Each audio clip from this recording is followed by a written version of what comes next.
Lightweight, step at the side when we coming. Feel it in your chest, the syllables get pumping. People on the street get panic and start running. Words on loose leaf sheet, complete coming. I jump on my mind, I summon the rhyme, I'm dumping. Feeling the blind, I promise to let the sun in. Sick of the dark ways, we march to the drumming. Jump when they tell us that they want to see jumping. Dad, I want to see some fist pumping. Risk something, take back what's yours. Say something that you know they might attack you for. Cause I'm sick of being treated like I had before. Like a stupid standing for what I'm standing for. Like this war's really just a different brand of war. Like it doesn't cater to rich. All right, welcome to Wide Awake Radio. I'm your host, Charlie McGrath. It is the 24th of January, Monday. First and foremost, I want to apologize to Blue Click Cat in the chat room because she was scheduled to be the guest on Friday, and I had difficulties in my new place with the phone line, so I could not call into the show unless it was through a cell phone. And it's a difficult show to do, and I want to make sure that we run a good program when we have guests on like that, especially because the subject is prep, and I wanted to learn something, so I wanted to hear everything she said. So tomorrow night she will be the guest. Tuesday, Blue Cat will be the guest for the entire hour. Coming up in just a minute is going to be Warren from wepollock.com and wepollock on YouTube.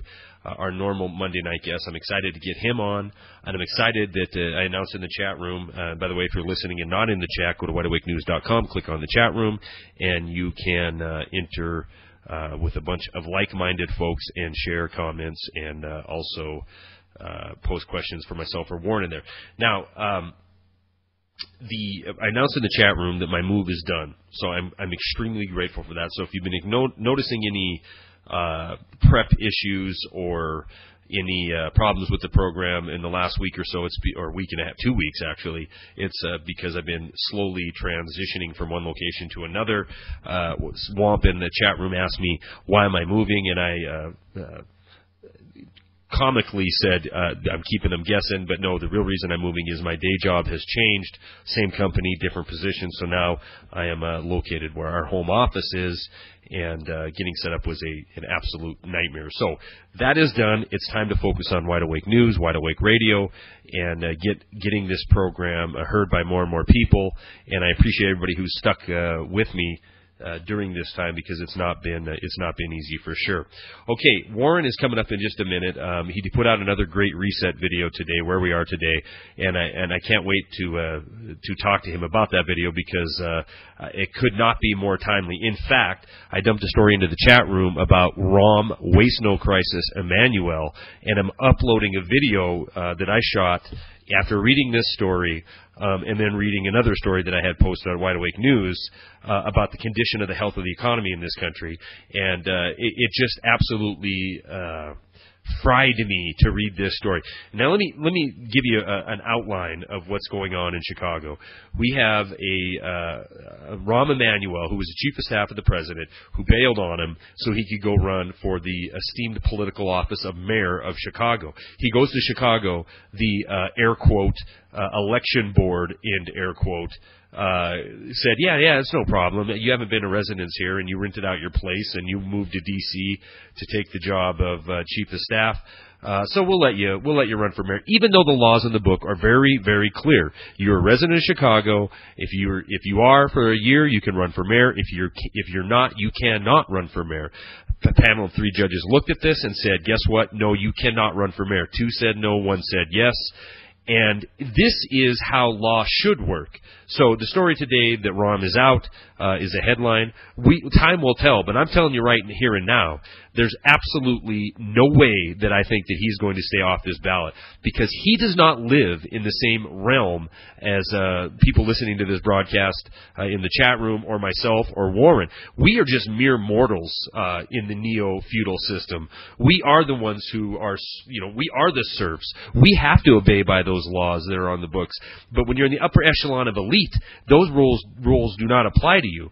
And it isn't lost on me that this article that I read following this shows the true health of the condition of this country. Over the last 2 years, over the last 2 years of trillions and trillions and trillions of dollars being handed out to these same upper echelon elites or their cronies on Wall Street, $311 billion has been taken out of savings, more than has been put in just since the crisis began in early 2009. And in the midst of all this recovery talk, in the midst of all this hysteria and propaganda by the mainstream media that keep us mired in half-truths, we have 937 banks now. They don't report this. You got to dig to find this information. On nearly 1,000 banks on the troubled list. These are regional banks who didn't participate in the criminal practices of these firms on Wall Street who are healthier and happier than ever. 937 right now are considered trouble, and in 2011 we start the resets for commercial real estate. And guess what's going to happen? These 937 banks are probably going to turn into 2,937 banks, and they're not going to be on the troubled list. They're going to be on the dissolved list. But that's okay, because the upper echelon elite, the folks like Rahm Emanuel and the people he truly represent, will be taken care of and will be made whole. That's why in 2011, early 2011, 0.1% of this country, 0.1% own more wealth than the bottom 120 million people in this country. In other words, 0.1% own more than the bottom third own. And guess what? People who are not in that bottom third, you better get used to the idea, because we're all going there faster. That's why we're seeing a decrease in saving. That's why we're seeing a year-over-year decrease in pay. And that's why we're seeing a decrease in the middle class. This is an all-out assault on the middle class of this country. That's why when you get this propaganda wave, we need to fight it so hard. Because the middle class is ever decreasing. And we're the ones that's going to lose the wealth that we have in order to pay for the sins of these upper echelon elites. But this is also why you have people like Rahm Emanuel, right after this news comes out, go before a camera and say, guess what, guys?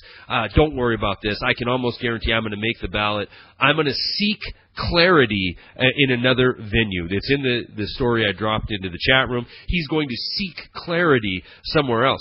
You and I seek clarity. It's going to be the cold, hard law, plain and simple. Try to seek clarity when you're pulled over because you're a rolling ATM machine for your local, your state or local government because they're short on a tax revenue. Try to seek clarity with that officer when you're going 3 miles an hour over the speed limit and you're slapped with a $50, $100, $200 ticket because he has a quota to meet because of shortfalls in government. See, the pay isn't this sin that's going to be paid for isn't going to be paid for by this top 1% owning the majority of the wealth in this country. The pain is coming to the people who are still middle class and lower middle class. They're not done stealing the wealth of this country. As Warren will probably point out in just a minute, we are full on in the looting phase, and it's a campaign on many fronts. And one of the biggest fronts is the propaganda front.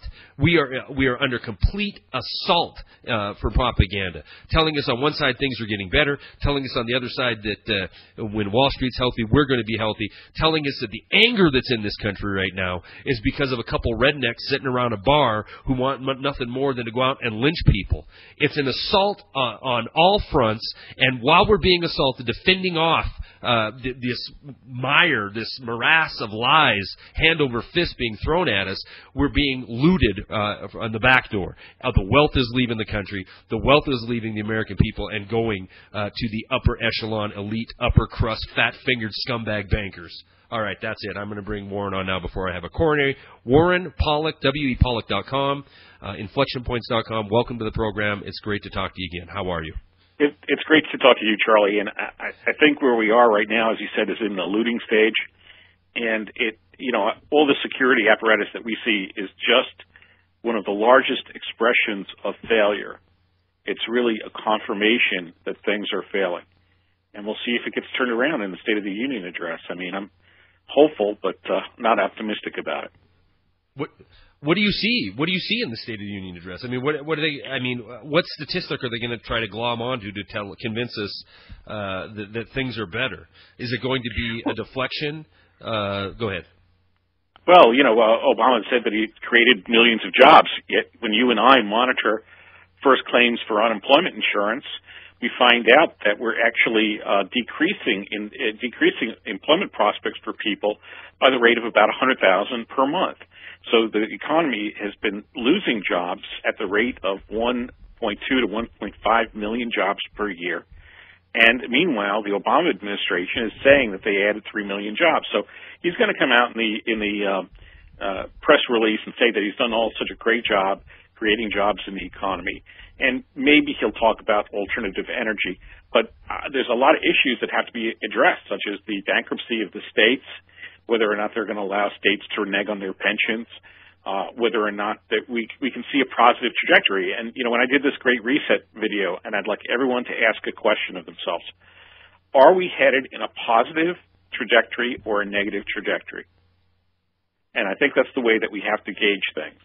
And if you see anything positive, that could be on its own isolated trajectory, but these trajectories are not infinite in length. A lot of them have destination points. So we could see the current trajectory is so large, so long, and so dramatic that it's very possible that these trajectories will come to an end, and they're coming to an end now, and in response we see looting. I don't know if that's clear or not, Charlie, but I'm looking for a glimmer of hope. I doubt that we're going to see one.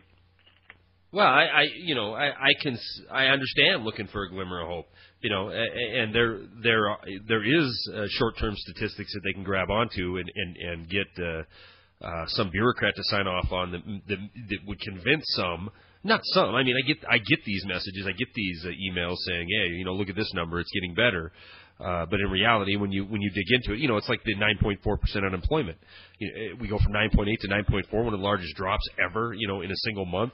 And then we find out it's because they just decide to adjust the metric they use to gauge how many people are participating in the workforce from the average 66% that's been used for decades, and they decide to reduce it down, and bing, bada boom. What do you got? You got yourself a massive drop in unemployment. And it's going to work, Warren.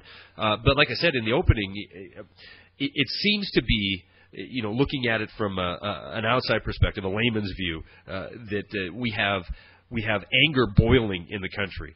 And so, in this looting phase, this propaganda assault phase that we're in, trying to just shift and move try to control and corral this anger that's building in this country, and they're doing it by obviously the Arizona shooting is being this is suddenly everybody's got to change what comes out of their mouth or what thoughts come out of their head because of one nut job. But you can see this is going to proceed this way, Warren, where they're going to deny reality. And then just lie all the way until there's absolutely nothing left. I want to hold out hope, right, well, too. I don't see, Charlie, I don't see a lot of anger out there, because I think that, as you said, the majority of Americans are pretty much in denial. And also, as you mentioned, we're hit with these data points on a day-to-day basis. And I see it, when doing the YouTube videos, I get a lot of comments and a lot of videos come my way. And they go something like this. Well, look at this data point, or look at this event that happened in Russia, or look at this shooting that happened. And nobody has an overview and can tie these things together. So what I would ask everyone to do is to think back all the way in history to the 1600s and figure out how limited liability corporations came about, figure out where the English Empire started, and then start from that point forward, building a trajectory. And we had tremendous expansions during that trajectory. We had the development of steam engines. We had the development of internal combustion engines. We had development of automobiles, development of computers. And there were a lot of really positive things going along this trajectory of empire and globalization, which started in the 1600s. And recently, and up until World War II, we saw a transfer of empire from Great Britain to the United States. And now, post-World War II, we've seen sort of a degradation in the U.S., sort of an empire that's putrefying. And we see this breakdown trajectory is racing against a police state trajectory. So in this great trajectory from 1600s forward, that was a very positive thing for many people of privilege in the United States and in Europe and in Japan. And we're reaching the point where things are accelerating at a great pace, and this trajectory has now turned downwards. And not very much looks to be of positive news in context of this long overview. And I could almost say with certainty that there's nothing that has been positively achieved in the last 12 years in American politics, in American leadership. which tells me that that leadership is no longer there, and that we have really suffered by unconventional means. And this isn't the right word to use. I mean, it could be a putsch, could be the word you could use, or you could use coup d'etat. But all of our foundation documents have been rendered useless and meaningless. And really, there has been a corporate putsch or a corporate coup d'etat, which has taken place. And our policy is now driven by corruption, iron triangle corruption, between government, lobbyists, and corporations. And there's no distinction between any of these forces. And since this coup d'etat is failing, it's failing right now. What's going on in that background is looting.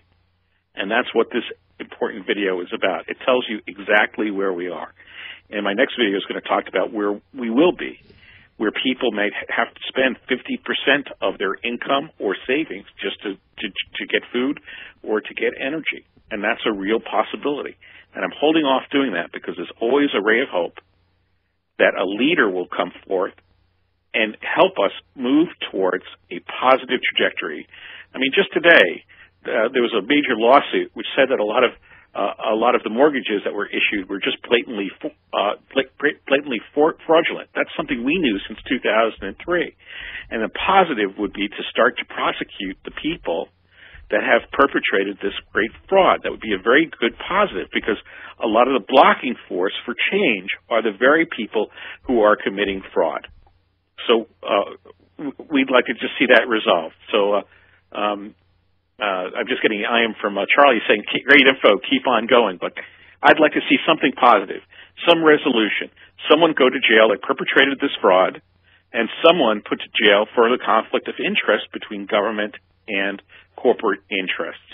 And that wouldn't solve anything, but it would be a positive trajectory that would start, a positive trajectory towards alternative energy, towards nuclear energy, towards dam build-outs and hydropower build-outs. And that's something that's going on in China right now. And even JFK had said that a country is measured by its hydroelectric power.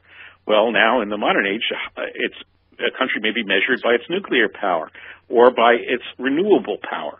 And we have to see a positive occur very quickly, because what's happening on this downward trajectory, just like an artillery shell, on the way up, it reaches an apex, and then it goes down, and it reaches what's called terminal velocity. And then it crashes into the ground and explodes. And this trajectory has been in place since 1600. It's a trajectory, we could call it a trajectory of empire, a trajectory of locomotive power, the development of steam engine up to the internal combustion engine. We could think of it as a military projection which occurred, the Great Sea Empire of the British Empire and U.S. Empire. And all of that has run now for 400 years.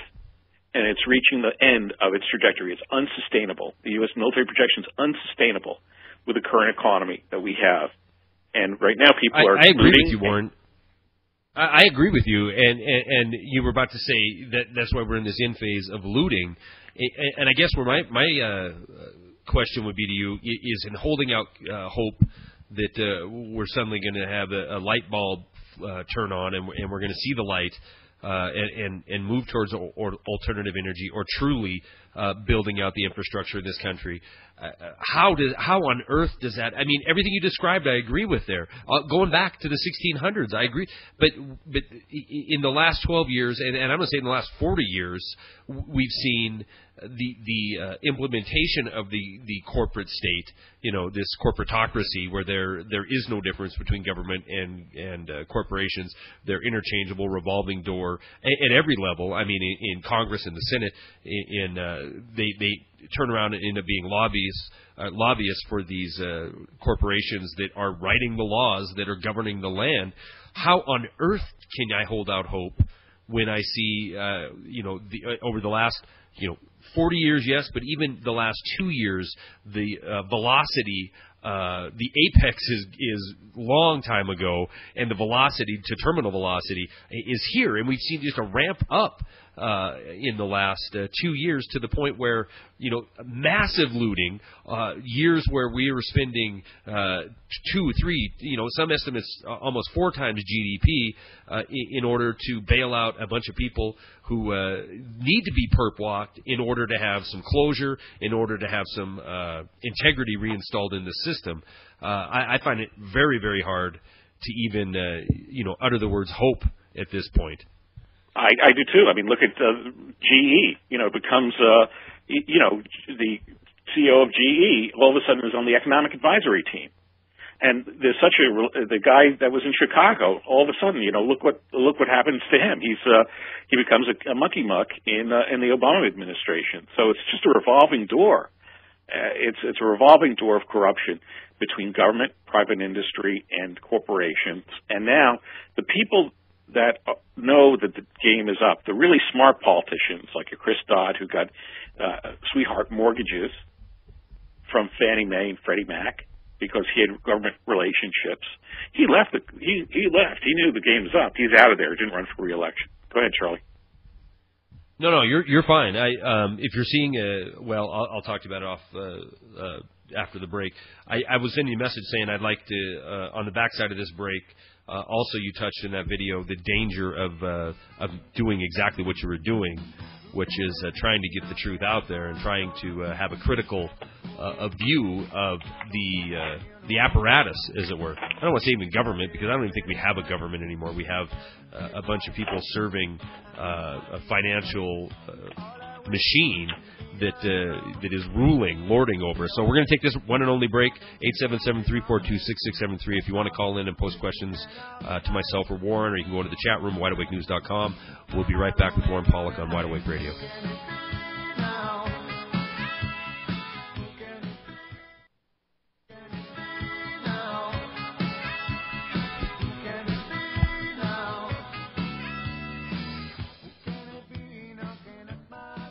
All right, welcome back to Wide Awake Radio. I'm your host, Charlie McGrath. We have about 70 people in the chat room, thanks everybody who showed up tonight, because I didn't do a promotional vid and I didn't have a live show Friday, so to have 70 folks in there tonight is pretty astounding to me. I was thinking we would be looking at the core 30 or 40 who were there every night, but I appreciate everybody showing up. Warren, I sent you a message before the break saying I'd like to get into a little bit. First of all, I want to cover what you think is going to come out of the State of the Union. We'll do that in a little bit, and also what's going on in Davos, where the economic world, your future, my future, everybody's listening's future, is being decided by these same juggernauts who got us to the position we're in now, with their corporatocracy and their fiat currency and their desire to amass more and more wealth than any group of people in the history of this planet. So I'd like to get into that, but one thing that struck me in the opening of your latest video, which I've dumped into the chat room a couple different times now, is that you don't know how much longer you're going to be able to do this. And I'd sure like you to elaborate on that, because I've been, you and I tend to get these gut feelings, and when we talk, correspond, chat before or after the programs or during the week, it's amazing to me how, you and I are, we're both picking up the same vibe in a lot of cases. Sometimes not. Sometimes I'm seeing things you're not, and vice versa. You're seeing things I'm not. But in this instance, boy, I'll tell you what, I'm certainly feeling the scrutiny harder than I've ever felt before from these videos. Who's watching them, who's sending our names in these video clips to some bureaucrat that's working for the Department of Fatherland Security and Big Sis. And, how much time is left for this kind of thing, Warren? Well, there was a video which was recently on where a person was in front of the TSA taking photographs. The TSA come over, they stop him from taking photographs, and he says, what I said when I had an encounter in New York City. I said, am I doing anything illegal? And the guy from the TSA said, no, you're not permitted to take photographs in this area. The guy's in a public area.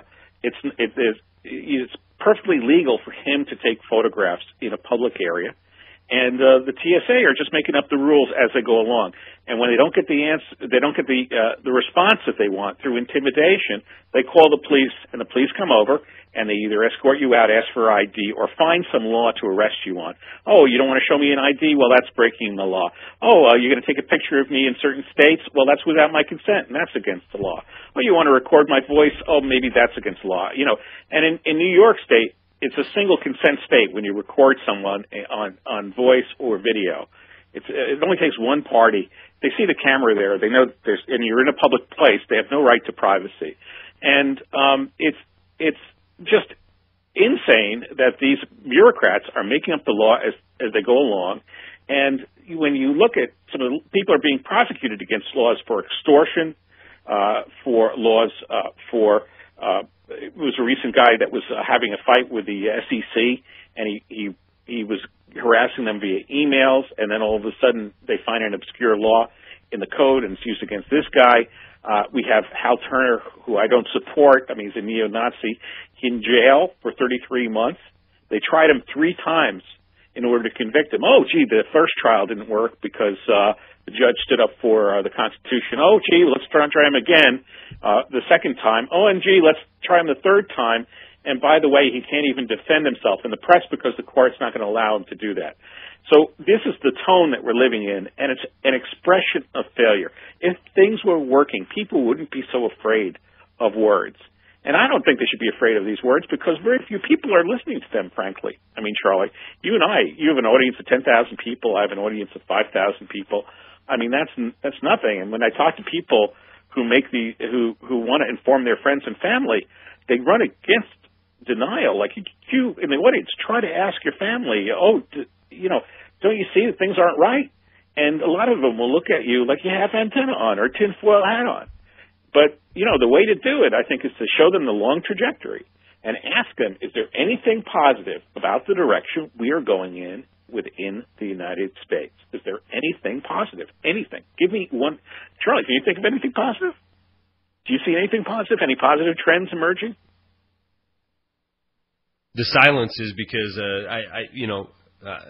absolutely not. I see a positive trend. I see nothing other than when I read reports of 54% of the people no longer trusting the mainstream media. I've quoted that stat many times here on the radio. But when you get the Awaken movement, the alternative media movement, the people who are trying to shed the shackles of the mainstream liars. That is positive, but that isn't a policy. That isn't, that could lead to an effective change. So I hold out some hope there. But no, as far as policy, as far as leadership, as far as integrity, as far as honesty, it's funny because you're talking, and Josh, I know you're holding there. We'll go to you in just a sec here. You talk about trying to take a video in a public place. And it's almost that the powers that be, I'm going to use that because I don't, whatever term I could use, the elite, the government, the corporatocracy, the powers that be want us living in 2 different realms. I mean, it's one realm where, voyeurism is glorified. That's why reality TV is so hot and heavy, and it's, we're going to keep the masses dumbed down with bread and circus and promote just the most heinous kind of relationships and the most heinous kind of acts are covered by the media nonstop. But yet, if you try to step out of the boundary of spectator, then you're slapped down like you were in New York. Pull out a camera and you're going to get a guard telling you can't do this. He can't tell you why. He can't tell you if it's even illegal. Neither can a cop when he shows up. And that's why he'll, like you say, go ahead. Well, I asked him if I'm doing anything illegal, but the problem is that they have 2 guys with the demeanor of absolute bullies carrying guns, and you're in an isolated alley with these people, and you're subject to arrest on a whim. And, just to defend yourself, you have to go into some sort of prison tank with all sorts of real criminals, and then you have to spend tens of thousands of dollars on a lawyer, and then you have to go in front of a judge, all to prove that you have some sort of rights. So my thinking is this coup d'etat has already occurred, and there's a blatant lack of respect and knowledge for things which are your own rights in the society, and it's part of the looting stage. It's part of the looting stage. I mean, there's even a New York Police Department reporter who worked for Newsday in the Associated Press. He was denied a police press pass. You've got to ask the police for a press pass in New York City. So, First they just make up the laws and the reasons, and they have a lot of overzealous people, and these are the people that are paid by this giant bureaucracy which is in charge. It's part of the coup d'etat. They're tools of the coup d'etat. Absolutely. It's a force. It's a force for enforcement. 60,000 TSA workers, and if you question them, then you're singled out and made an example of. It used to be that you weren't, if you thought outside the box, if you thought with a liberty frame of mind, that you were going to be, that was a heroic view, and now you're singled out and made an example of. It's right. And if they can't, if you're not blatantly, like you said, if you're not blatantly breaking the law, well, give the prosecutor in front of you, being it a TSA agent or a police officer, give him a few minutes, because there's so many laws, redundant laws on top of redundant laws, that absolutely destroy any free speech you might have. If they ask you enough questions, you'll answer the one that will qualify you to be slapped in cuffs and hauled off. Right. If you answer the question, you're in trouble, and if you don't answer the question, you're in trouble, because they're asking you, what are you doing here? So what do you do? Say, just respond to them in the stupidest form you can. I'm taking pictures. What do you think I'm doing here? Is this illegal? Josh, you've been holding a long time, so I'm gonna get Josh on real quick, just so we have enough time. Josh from Oklahoma, are you there? Yeah, I'm here. Thanks, Charlie. I appreciate it. Thanks for calling in. I appreciate you. Hey, I was prompted to dial in when I heard Warren talking about someone in authority putting these people in prison for conflict of interest and so on. It sounds, as I'm listening to this, do you guys know that it is actually a felony to violate the Constitution under federal law? Well, all of these people have sworn to defend the Constitution of the United States, and what they've managed they didn't to do, swear to obey. They didn't swear to obey. They've sworn to protect it. They've sworn to protect it. Yeah, and swear to obey it. Well, as a citizen, there's a letter from the ACLU which went to Bonner. I call him Boner, who's the head of the House. And there's a letter saying that they wish that he would protect the Constitution, to which he's sworn allegiance to, and he's sworn to protect, and that they want to see Congress look after the Constitution. I don't think the guys have read the Constitution, frankly, and I don't think they're going to protect anything. And the way the Congress works now is they have a 300-page book, which I've read, on ethics. But what they don't have is an ethical compass. Now, if you have an ethical compass, you could say that I will take my job as a senator or congressman as a responsibility, and I'll govern in the best interests of the people. And I'll do so without conflict of interest, and I'll do so ethically. With a 300-page document written by lawyers, what they do is they find the fine print and say, well, if I'm out of office for 6 months, then I can work for this lobby group, and then I could do this, and I can take this kind of thing. You don't even have the Supreme Court defending the Constitution anymore. They've given superhuman power to corporations. So my thinking is that at least the Constitution is an obsolete document. Now, a lot of people get angry when I say something like that. They get angry. But what do you mean we have to turn the clock back and have this working Constitution work again? That's the trajectory of old. That's the trajectory that started in the 1600s and is now finishing up. And the Constitution is finished. The Code of the United States is finished. It's useless. It's useless on an individual basis. It's been abused to such an extent that it cannot be resurrected again. And if it was resurrected, there would be no place for it in the current society. We really need, at this point, something positive for me would be tribunals to start to look at conflict of interest in Congress, a special prosecutor. Let's call it a bocce court to take these guys out of office legally and to enforce ethics from the federal government into every bureaucracy, into every corporation, and then into every local government and state government. Now, that kind of speech in today's context, you tell me what kind of speech that is. I want a special prosecutor to look at the largest organized crime scheme ever invented by mankind. The people that voted for Freddie and Fannie Mac and allowed the fraud to continue. Because if you didn't know that fraud was going on, you were either stupid or a beneficiary of it, like Chris Dodd and like all of the other politicians that got sweet loans from Countrywide Financial and the lobby groups. Tell me that's not against the law. Why aren't these people in jail? Why aren't these politicians in jail? So that kind of speech in this country is not protected by the Constitution. It's not protected by the Constitution. There's no Constitution. What are you kidding? There's no Constitution in this country. There's nostalgia, jingoism. That's what's in the country. That's what remains. And, it's enough when you speak against the Constitution because it doesn't exist. It gets people so angry. So angry. They don't want to realize the truth of the matter, which is you can't hold up the Constitution in front of a New York City police officer and say that you have a civil right to take a picture of a building, because I've been there. And you can't go to TSA and say that you have the right to take a picture, that you have a right to see them abusing somebody. You can't say that to them. You don't have any rights. You don't have any rights in a third world dictatorship, a coup d'etat that's occurred to topple the country. You don't have any rights. And I don't think that could have been pointed out any better than, what we're seeing. This doesn't have to do with national constitution, but it does have to do with law of the people of Chicago saying you have to be a resident for a year. But that isn't going to apply. It's tweaked and torn and molded and manipulated in order to benefit the people who pay their ways, who run the country. The Treasury Secretary, he doesn't have to file taxes. He doesn't have to file taxes in a timely manner. No, but if you try it, Warren, because one of the new 16,000 IRS agents will swoop down on you like a ton of bricks.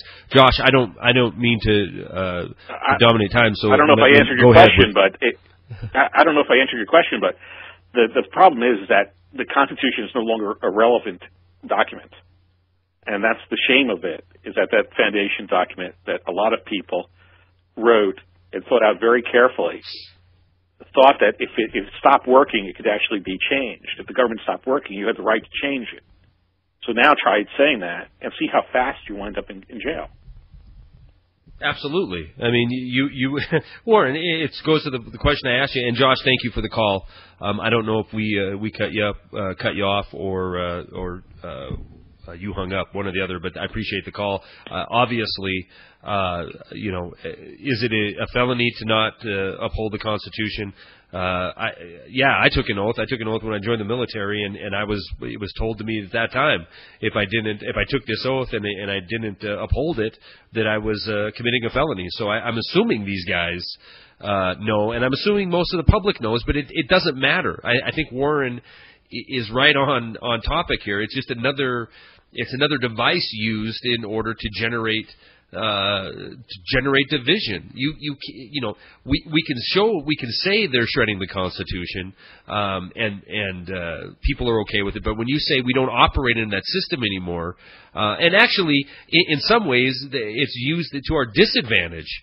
We got to stick within the guidelines of the Constitution, unless it means we have to rescue all these banks because they've gambled away the wealth of the nation. But we got to stay inside the Constitution when it comes to things that hurt the American people, like the laws Congress passes against our food supply, or the laws Congress passes against expanding alternative energy. They want to control it in one end using the Constitution, but when we try to use it back on them, it shows how impotent it has become in this country. Warren?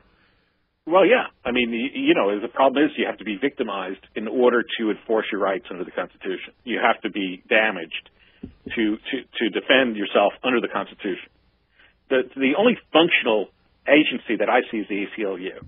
And there's a few others, Electronic Frontier Foundation, and there's a few other advocates that are left that are actually trying to defend the Constitution. They're trying to defend people whose constitutional rights have been overrun. But the problem is that this is just a small minority of people who are defending it.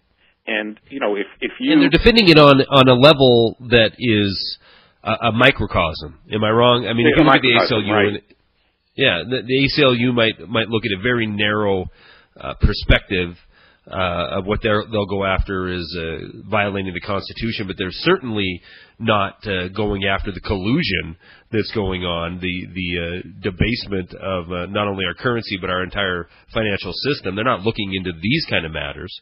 Well, I made the point in the video, too, that the financial system breakdown is what everybody sees, but it's a larger breakdown than that. It's really a societal breakdown, a leadership breakdown, a government breakdown, a energy breakdown, a locomotive power breakdown, a empire breakdown, and put all that together, and that's what's happening. The empire is breaking down. We can't afford military protection to protect oil, which is only allocated to us and to Japan and to Europe. And now more people want the oil, and we're still there without a functioning economy trying to support a military. We're trying to support internal combustion engines driving all over the United States for miles and miles. We're using more fuel than we could imagine and that any other person in the per capita basis in the world is using. The only place where they use more fuel is Canada, and that's because it's colder and they use it for heat. We use the fuel for transportation. So it's a total disaster, and it takes you have to have alternative solutions. You have to have some sign of a new trajectory. You may not be able to stop the catastrophic terminal velocity of our current trajectory, but you have to have a leader. And what a leader will start to do is to put things in a positive context and to start to build small trajectories of success. So you tell me, as a viewer, or Charlie, what area is the U.S. succeeding in presently? We transferred aircraft technology to China. Now they're building stealth fighters. Oh, gee, we were the only producer of aircraft. Then Airbus is the producer of aircraft. Now China will be the producer of aircraft after World War II. Well, we're the only surviving manufacturer of automobiles. Now everybody's making an automobile, and now all the automobiles are coming to us. What do we make? Apple computers? Well, they're made in China. So we need to have a president or a leader that starts to bring us positive trajectories instead of leaders who are going to be looking in the valley of failure to take advantage of the situation and put us on an even more negative trajectory, because that's the path of least resistance. So during this time frame, a lot of people, like a lot of popular people that are on the internet, take a look at Russia Today and figure out who funds it. It's the Russian government, okay, that funds Russia Today. Look at your guest list on Russia Today. So the people that are on Russia Today are looking to are really working for the Russian government indirectly to speed and hasten the collapse of the United States, which may collapse on its own way, on its own trajectory. It will collapse at the current rate. Without positive forces moving forward, the U.S. will collapse. The difference is Russia would like to see us collapse and never get up again. And that's why Russia Today is such an interesting animal to watch. And look at the guests of Russia Today and see their affiliations, trace it back to the John Birch Society, and do your homework and see where the money is flowing. I'm not saying the information is bad, because that's the nature of propaganda. Propaganda brings with it a lot of truth. But there's some forces that want to see the U.S. TK'd and technically knocked out, which it will do on its own volition because its leadership is so horrendous and corrupt. It's going to collapse under its own weight. But the possibility of reform will be lacking if Russia had its way. And that's why they're funding this effort. And Press TV is another Iranian news source.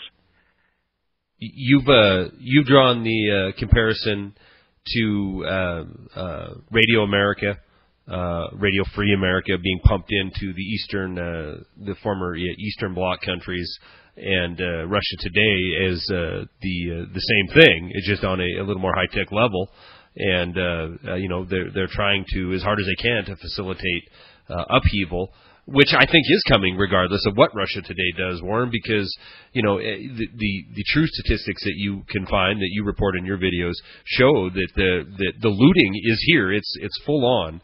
the recovery is non-existent, and the idea of a path forward in a positive way has not been presented by anybody of merit, for that matter. I mean, you and I can sit here.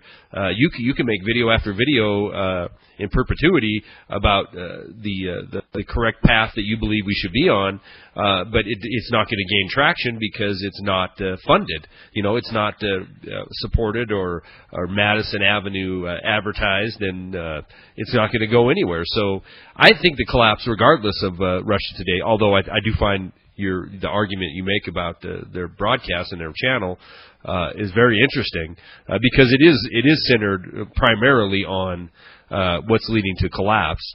But I think regardless of what they do, there is the leadership is not there.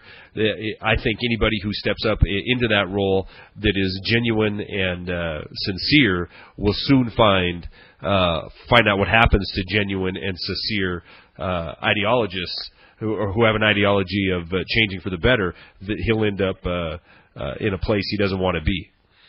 Right. So it's really also the Democratic and Republican parties are part of this sort of criminal gang.